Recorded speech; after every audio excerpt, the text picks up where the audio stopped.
Uni Eropa, organisasi regional yang menghubungkan negara-negara Eropa dalam persatuan, baik dalam ekonomi dan perdagangan hingga politik. Para pendiri awal Uni Eropa bertekad untuk menjadikan Eropa yang bersatu, damai, dan makmur. Uni Eropa saat ini sedang berjuang di ambang resesi akibat gempuran krisis energi, imbas invasi Rusia di Ukraina. Puluhan tahun menjalani pasang surut dalam perkembangannya. Bagaimanakah sejarah organisasi antar pemerintah Eropa ini?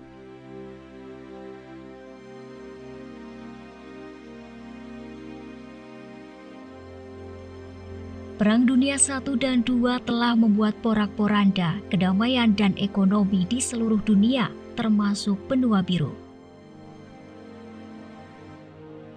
Pada 5 Mei 1949, 10 negara Eropa Barat membentuk Dewan Eropa untuk memperjuangkan demokrasi dan melindungi hak asasi manusia dan supremasi hukum. Setelah itu, Menteri Luar Negeri Prancis Robert Schuman dan Jean Monnet, politikus sekaligus penasehat ekonomi Prancis, menjemput bola untuk menjalin kembali hubungan dengan Jerman sebagai konsekuensi dari permusuhan yang terjadi akibat Perang Dunia Kedua. Gagasan yang dicetuskan oleh Jean Monnet pada saat itu adalah kerjasama pengelolaan batu bara dan baja sebagai sumber yang strategis untuk militer dan industri. Tujuan gagasan itu untuk meminimalisir penggunaan batu bara dan baja sebagai bahan produksi senjata, sehingga peperangan dapat diminimalisir dan kedua sumber daya alam ini dapat dimaksimalkan untuk industri yang memicu perbaikan dan perkembangan ekonomi Prancis dan Eropa. Tanggal 9 Mei 1950 menjadi momen bersejarah bagi Uni Eropa. Inilah titik mula Robert Schuman membeberkan gagasan yang disebut Schuman Plan di Eropa Barat. Lalu disambut baik oleh 4 negara yaitu Belanda, Italia, Luxembourg, dan Belgia. 9 Mei kemudian diperingati sebagai Europe Day. Setahun berselang, European Coal and Steel Community atau ECSI atau Asosiasi Batu Bara dan Baja Eropa dibentuk di Jerman. 18 April 1951, Schuman Plan akhirnya dituangkan menjadi Perjanjian Prancis. Perjanjian ini menjadi tanda bagi 6 negara yang pernah bermusuhan sengit di masa perang, lalu membentuk sebuah asosiasi perdagangan. Negara-negara itu adalah Jerman, Prancis, Italia, Luxembourg, Belgia, dan Belanda. Inilah organisasi yang menjadi cikal bakal Uni Eropa.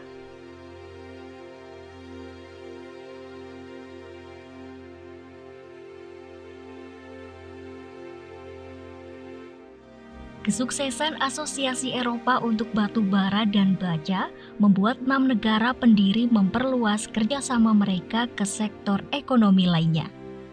Traktat Roma ditandatangani pada 27 Maret 1957 dan ada 2 perjanjian, diantaranya European Economic Community atau EEC atau Masyarakat Ekonomi Eropa yang bertujuan membentuk pasar bersama dan Masyarakat Energi Atom Eropa atau Euratom.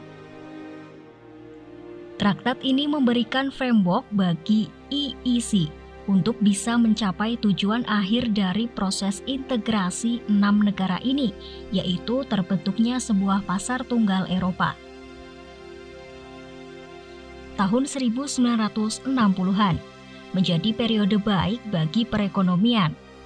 Saat itu negara-negara EEC berhenti membebankan bea masuk perdagangan satu sama lain. Mereka juga sepakat mengendalikan bersama produksi pangan sehingga setiap orang kini memiliki cukup makanan.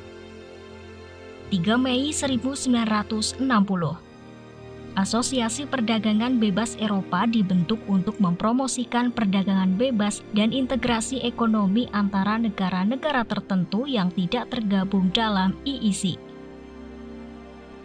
Tidak berhenti di situ, 20 Juli 1963, EEC menandatangani perjanjian internasional besar pertamanya, yaitu Konvensi Yaounde untuk mempromosikan kerjasama dan perdagangan dengan 18 bekas jajahan di Afrika.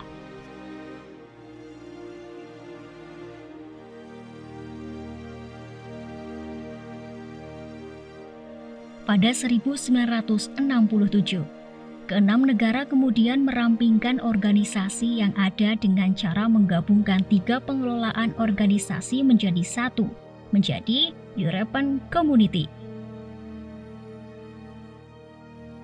Perjanjian berasal menggabungkan eksekutif dari 3 komunitas, di antaranya Komunitas Batubara dan Baja Eropa, Komunitas Ekonomi Eropa, dan Euratom, mulai berlaku pada 1 Juli 1967.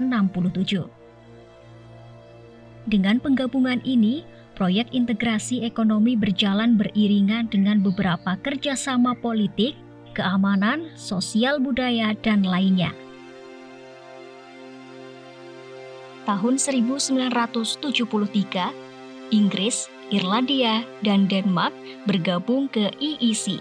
Lalu Yunani menyusul pada 1981, dan Portugal serta Spanyol pada 1986.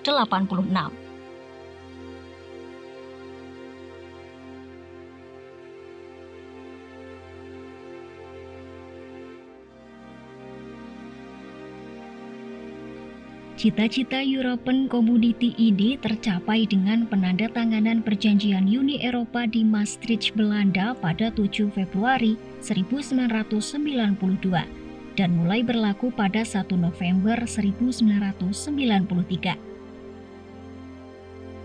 Ini adalah tonggak utama untuk menetapkan aturan yang jelas untuk mata uang tunggal, serta untuk kebijakan luar negeri dan keamanan serta kerjasama yang lebih erat dalam keadilan dan urusan dalam negeri. Pada 1993, juga menjadi momen bagi Uni Eropa meluncurkan pasar tunggal dan for freedom of movement untuk barang, jasa, pekerja, dan uang. Hingga 1995, Austria, Finlandia, dan Swedia gabung ke Uni Eropa sehingga anggotanya menjadi 15 negara saat itu.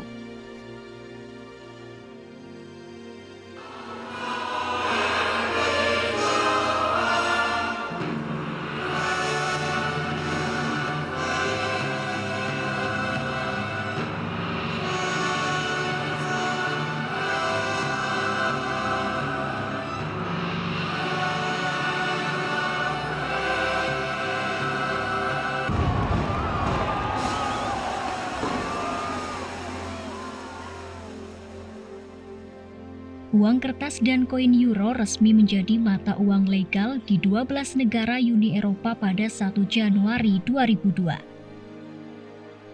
Setelah perubahan besar terjadi di Eropa Timur, Uni Eropa melakukan pembicaraan keanggotaan dengan negara-negara Eropa Timur yang dulu berada di bawah pengaruh Uni Soviet. Uni Eropa melakukan langkah perluasan besar-besaran. Pada 2004, tercatat ada 10 negara baru bergabung, di antaranya Polandia, Republik Ceko, Slovakia, Hungaria, Slovenia, Estonia, Latvia, dan Lituania. 2013, Uni Eropa menyambut Bulgaria dan Rumania sebagai anggota baru. Kemudian Kroasia bergabung menjadi negara anggota ke-28 pada 2013.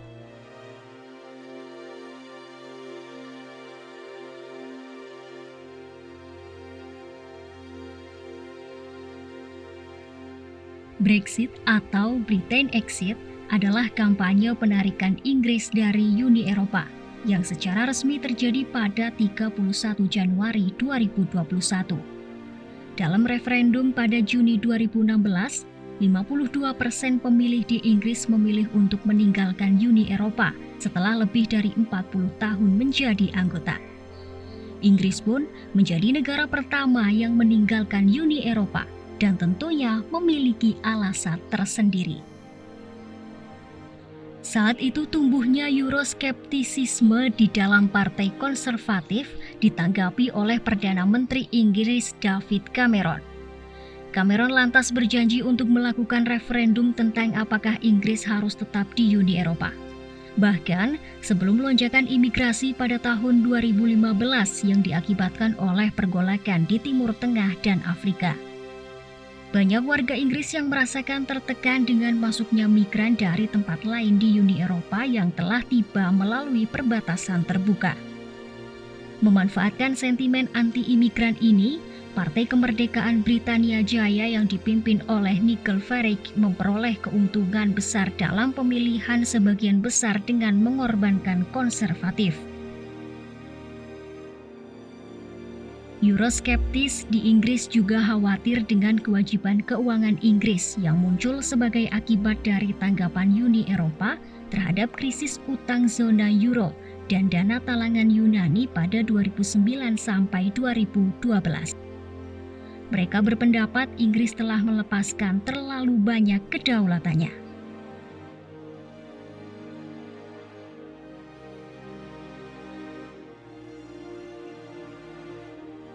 Sebanyak 4 negara Balkan Barat menjadi kandidat anggota resmi, tetapi masih berada di ruang tunggu selama beberapa tahun.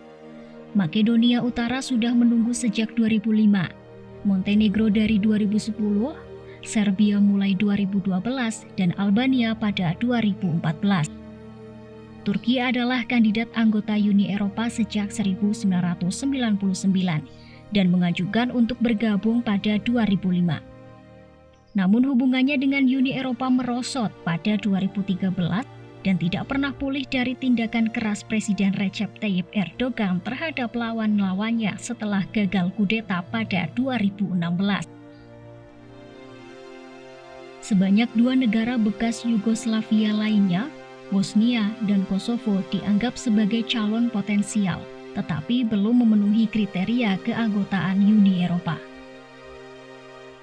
Brussels meluncurkan kemitraan timur dengan sejumlah republik bekas Soviet pada 2009, termasuk Armenia, Azerbaijan, Belarus, Georgia, Moldova, dan Ukraina. Uni Eropa mengulurkan hubungan ekonomi dan politik yang lebih dekat dengan imbalan reformasi. Beberapa negara tersebut, terutama Ukraina dan Georgia, menganggap perjanjian itu sebagai batu loncatan untuk keanggotaan penuh. Tetapi tidak ada jaminan yang ditawarkan oleh para pemimpin Uni Eropa. Akhirnya Belarus yang otoriter menangguhkan partisipasinya pada tahun 2021.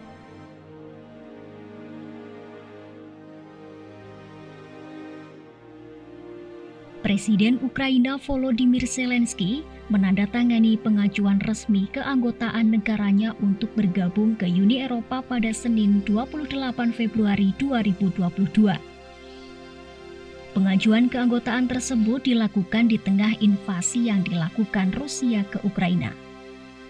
Zelensky memuji keputusan Uni Eropa sebagai momen unik dan bersejarah dalam hubungan Ukraina dan Uni Eropa, bahwa masa depan Ukraina ada di dalam blok beranggotakan 27 negara tersebut. Keputusan Uni Eropa memberikan status kandidat semakin mendekatkan Ukraina untuk bergabung setelah negosiasi yang berlarut-larut. Uni Eropa menetapkan serangkaian langkah yang harus diambil Ukraina, termasuk memperkuat supremasi hukum dan memerangi korupsi sebelum dapat maju ke tahap berikutnya yang memerlukan pembicaraan aksesi. Uni Eropa menjadi salah satu organisasi internasional terbesar di dunia. Uni Eropa menjadi contoh sukses bagaimana negara-negara dengan berbagai kepentingan bisa bersatu untuk meraih tujuan bersama.